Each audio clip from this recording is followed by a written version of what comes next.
খুব না রেগে গেছিল ইয়াসিন সাহেবকে আমরা মনে করছিলাম ঝাঁটা করে মারবো, তোর বাপের ক্ষমতা নাই আমাকে মারবো। কেন? তারপরে খোঁজ নিলাম যে ও কে দেখতো, বলে ও হচ্ছে গ্রুপ লোনের হেডমাস্টার। ও তাহলে সুদের ম্যাডাম, সুদ খাওয়া ম্যাডাম বলে ইয়াসিন সাহেবের বক্তব্য গায়ে লেগেছে। আমি বলেছিলাম ওখানে যে সুদখোর, সুদ খাওয়া লেওয়াটাও হারাম, দেওয়াটাও হারাম। আর আমাদের দেশের মেয়েরা গ্রুপ লোন করছে, বন্ধন লোন করছে। খোঁজ নাও, বলে মেয়েটা গ্রুপ লোন করে।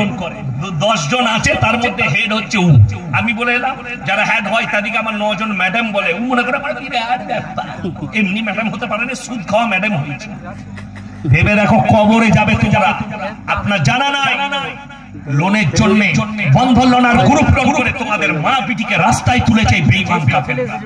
আর তোমরা মনে করছো আমাদের সচ্ছলতা আসছে। আল্লাহর কসম খেয়ে বলছি, যারা বন্ধন লোন আর গ্রুপ জীবনে সুখী হতে পারবেন না, জীবনে টাকার বরকত পাবেন। তোমার ইমামের বেতন 5000, তার বউকে গ্রুপ লোন করতে হয় না, বন্ধন লোন করতে হয়।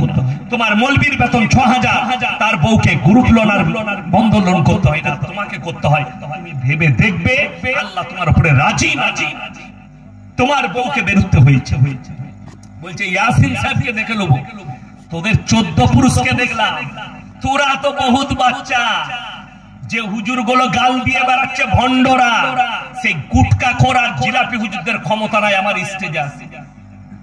তাদের বুকের ওপরে চেপে বায়ান করে আসছে, তাদের বুকে ঢুকে বায়ান করে আসছে, তাদের ক্ষমতা নাই যে ইয়াসিন সাহেবের কাছে। জানে আজকে মানুষ কতটা নিচে নেমেছে? আমাকে বলতে হবে না, বাংলাদেশে একটা গরু বিক্রি হচ্ছে, গরুটার নাম রেখেছে তাহেরি। হ্যাঁ, ওই গ্যাস